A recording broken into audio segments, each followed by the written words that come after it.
Chapter 1. The Midnight Trader. In the quiet town of Blackburn Falls, nestled between thick forests and rolling hills, a cloud of unease hung heavy. Over the past decade, travelers, drifters, and loners had vanished without a trace. The locals whispered about cursed woods and restless spirits, but beneath the superstitions lay a truth far more sinister. A predator hiding in plain sight. Gerald Fenton, the solitary owner of a sprawling but decaying estate at the edge of town, had become the town's unofficial boogeyman. With his hollow cheeks and unnervingly calm demeanor, he was the kind of man whose presence silenced a room.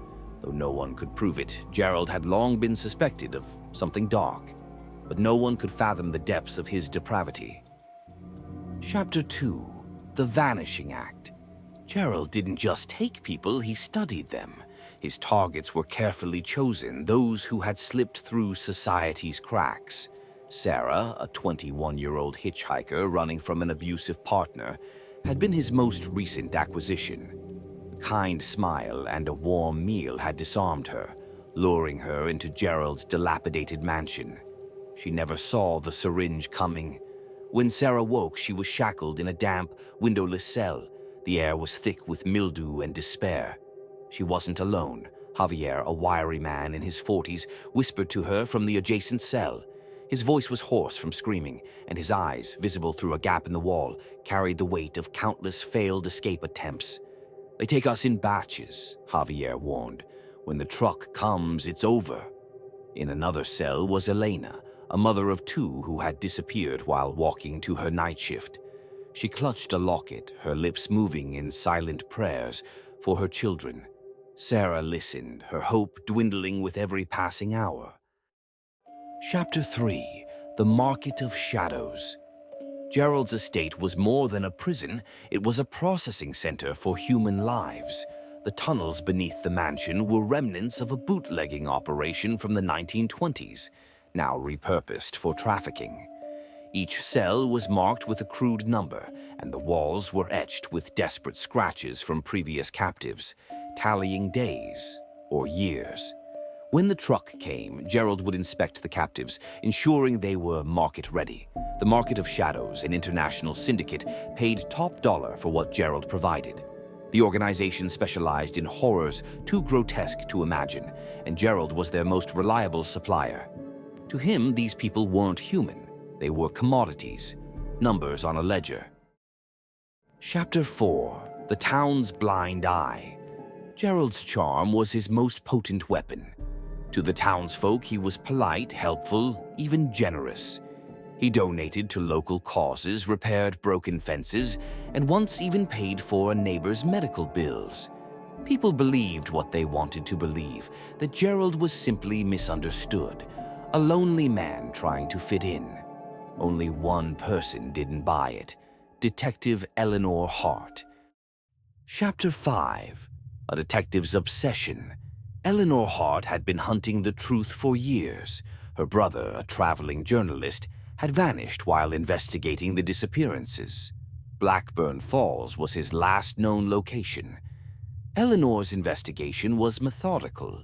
She posed as a tourist to gather intel, combed through old police reports, and even infiltrated the local diner to overhear rumors. All signs pointed to Gerald, but he was meticulous. There were no loose ends, no witnesses, just silence.